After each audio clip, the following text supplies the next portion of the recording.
नमस्कार। तो अब हम लोग अगला पार्ट देखते हैं और वो है जो AB टाइप का स्ट्रक्चर था जिसमें sodium chloride rock salt structure था, दूसरा था सीजियम क्लोराइड। ठीक है, और उसके बाद हम लोग देखेंगे जिंक ब्लेंड। लेकिन पहले ये देखते हैं जिंक सल्फाइड वाले में, पहले ये देखते हैं सीजियम क्लोराइड स्ट्रक्चर। तो caesium CaCl, the formula is CaCl। इसमें अगर आप स्ट्रक्चर देखेंगे तो यहाँ BCC एक्वायरिंग होती है, मतलब यहाँ काय केंद्रित घनीय संरचना होती है। क्लियर, एक काय केंद्रित घनीय संरचना। ठीक है, यहाँ पर जो रेडियस रेशियो आता है सीजियम की त्रिज्या और क्लोरीन की त्रिज्या, क्लोराइड की त्रिज्या, उसका अगर रेशियो देखेंगे तो वो 0.732 से लेकर के 1.00, मतलब यहाँ पर धनायन और ऋणायन की त्रिज्याएं लगभग बराबर हैं। धनायन ऋणायन की त्रिज्याएं लगभग बराबर हैं, इसीलिए संरचना घनीय हो जाती है। घनीय अर्थात क्यूबिक स्ट्रक्चर फॉर्म करता है, और वो भी कौन सा, बॉडी सेंटर्ड क्यूबिक, मतलब BCC फॉर्म में। तो यहाँ पर Cl- की जगह पर हम Na+ को भी मेंशन कर सकते हैं और Na+ की जगह Cl- को भी हम मेंशन कर सकते हैं। ठीक है, तो यहाँ पर CS+, caesium, lithium, sodium, potassium, rubidium, caesium है ना। तो सीजियम एटॉमिक नंबर 55 होता है। तो सीजियम, ये तो सीजियम वास्तव में बड़ी त्रिज्या का है। समूह में ऊपर से नीचे आने पर परमाणु की त्रिज्याएं बढ़ती हैं, तो बड़ी त्रिज्या का है तो बहुत फर्क नहीं पड़ता।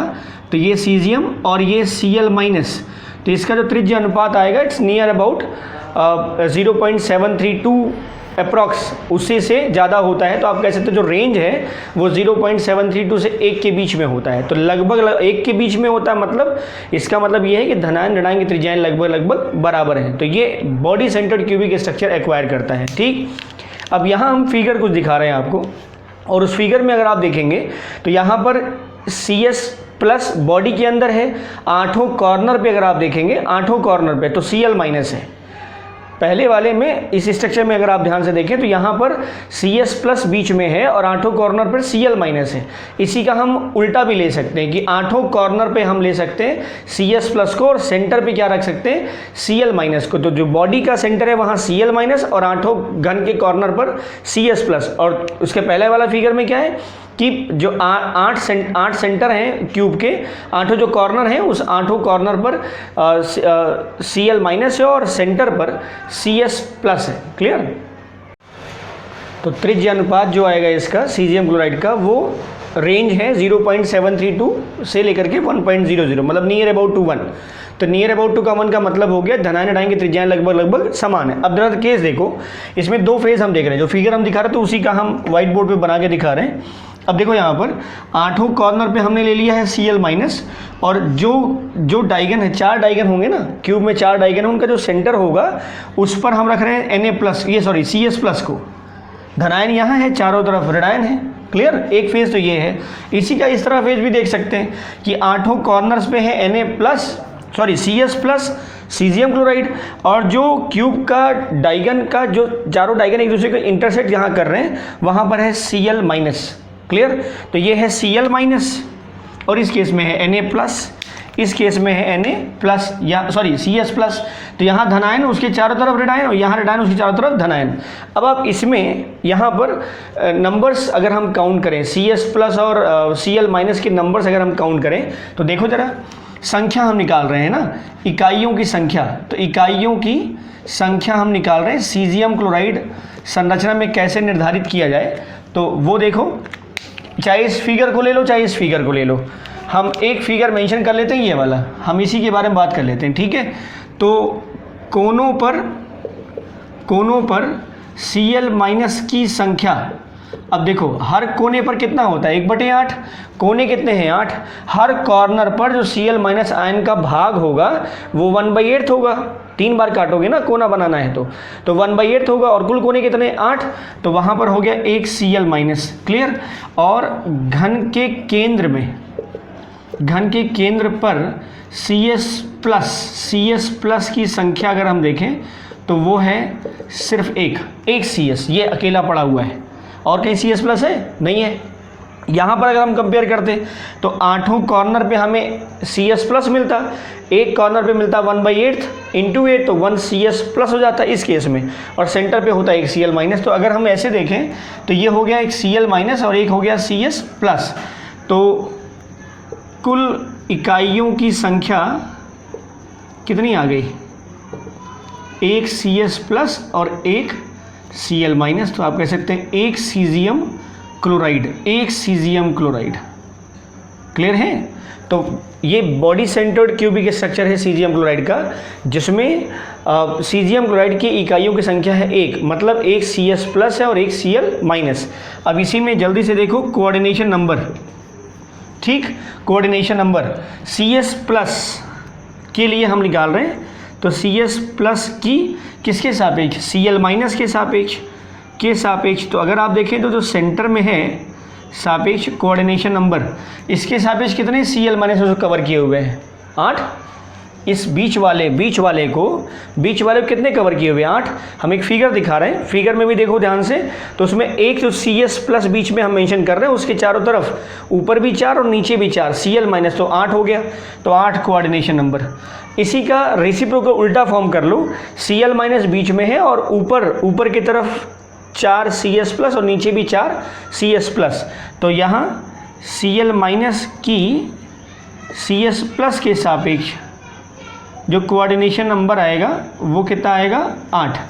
ठीक, अब इसका त्रिज्या भी देखो, इसके बाद इसकी त्रिज्या भी निकाल के देख लेते हैं यहीं पर। अब जरा देखो हम किस पॉइंट पे जाएं, या किस मतलब कॉर्नर को या लेंथ को लें जिसमें हमें दोनों आयन मिले, धनायन भी मिले और ऋणायन भी मिले, तो वो एक ही पोर्शन है। अगर हम डायगन से होके जाएं, जो क्यूब का डायगन है, जो क्यूब का अंदर का घन का जो विकर्ण है, चारों में से किसी भी विकर्ण से अगर हम होके गुजरे तो हमें वहाँ पर Cs प्लस और Cl माइनस दोनों मिलेंगे, या Cl माइनस कॉर्नर पे मिलेगा और बीच में मिलेगा हमें Cs प्लस, या इसमें अगर हम ले लें तो कॉर्नर पे मिलेगा हमें Cs प्लस और बीच में मिल जाएगा हमें Cl माइनस। तो मतलब जैसे अभी NaCl वाले में आपने देखा था, इसके पहले वाले में, कि जब हम H पे मूव करेंगे तभी हमें दोनों आयन मिलेंगे। अगर हम फलक के बीच से जा रहे हैं तो वहाँ पर हमें दोनों आयन नहीं मिलेंगे, ना प्लस, मतलब एक ही आयन मिलेगा, चाहे प्लस मिले चाहे माइनस मिले। तो हम जब त्रिज्या निर्धारित करते हैं तो उस पार्ट पर हम फोकस करते हैं जहाँ पर हमें दोनों प्रकार के आयन्स मिले, जिससे हम दोनों उस एकक कोशिका के अंदर जो इकाई है उसमें दोनों आयन पार्टिसिपेट कर रहे हों। क्लियर? तो यहाँ पर जो पार्टिसिपेशन है वो एज पे नहीं है, ना ही भुजा पर है, एज पे भी नहीं है और ना ही भुजा पर है, कहीं घन की भुजा पर भी नहीं, ना फलक पर है, फिर कहाँ है? घन के अंदर जो विकर्ण गया है उस पर हमें दोनों आयन मिल रहे हैं। ठीक, अब देख लेते हैं इसमें। तो जो घन की भुजा है, घन की भुजा वो कितनी है, मान लिया A, तो जो घन का विकर्ण होता है, आपको बता चुके हैं इसके पहले भी, वो होता है √3a। अगर फलक का विकर्ण होता है √2a, जो फलक का विकर्ण होता है वो √2a होता है, और जो घन का विकर्ण है वो √3a। तो जो घन की भुजा है वो A, तो घन का विकर्ण हो गया जो घन के अंदर जाएगा, मतलब ये रेड वाला, चाहे ये ले लो और चाहे ये ले लो, तो ये हो जाएगा √3a। क्लियर इतना? अब घन का विकर्ण, तो घन का जो विकर्ण है उसको त्रिज्या के आधार पे अगर हम रिलेट करें तो यहाँ देखो Cl माइनस, इस कॉर्नर पे भी Cl माइनस, तो ये भी त्रिज्या है और ये भी त्रिज्या है, तो ये RCl माइनस और यहाँ पर भी RCl माइनस। यहाँ पे क्या है Cs प्लस, और पूरा का पूरा गोला बीच में है, तो हम उसके सेंटर से होके गुजरेंगे। अगर हम डायगन लेके जा रहे हैं तो उसके सेंटर से होके गुजरेंगे, या ऐसे कह सकते हैं आप, जो घन का केंद्र होगा वही Cs प्लस का भी केंद्र होगा। जो घन का केंद्र होगा, मतलब आज चारों डायगन मिलाओगे, जहाँ इंटरसेक्ट करेंगे वही वास्तव में Cs प्लस का भी केंद्र होगा। इस केस में Cl माइनस का भी केंद्र होगा। ठीक, तो यहाँ पर घन का विकर्ण जो है उसमें RCl माइनस ये एक कॉर्नर पर और दूसरे कॉर्नर पर, बीच में क्या है, बीच में है पूरा व्यास किसका, Cs प्लस का, तो 2RCs प्लस। क्लियर? तो इसमें अगर आप देखो तो 2RCs प्लस 2RCl माइनस, हम यहाँ लिख दे रहे हैं। अब ये घन का विकर्ण, और यही घन का विकर्ण किसके बराबर होता है, √3a के, तो हम ये लिख दें √3a equal to 2RCs plus 2RCl minus, तो mention it, RCl plus RCl minus equal to √3/2 into a। तो this is the formula to calculate the radii of ions in caesium chloride. Clear? तो इसके examples देखो, caesium के तो वहीं हैं सारे हैलाइड्स, क्लोराइड्स, ब्रोमाइड्स, आयोडाइड्स, ये भी इसी कैटेगरी में आएंगे BCC में। और थैलियम, ठीक है, थैलियम का भी thallium chloride, thallium bromide, thallium iodide, ये सब जो हैं BCC स्ट्रक्चर एक्वायर करते हैं, जिसमें coordination number with respect to each ions same होंगे 8 और जो रेडियस जो होता है वो होता है √3/2 इंटू A। क्लियर इतना? तो this is about your caesium chloride structures. Thank you and thank you for watching.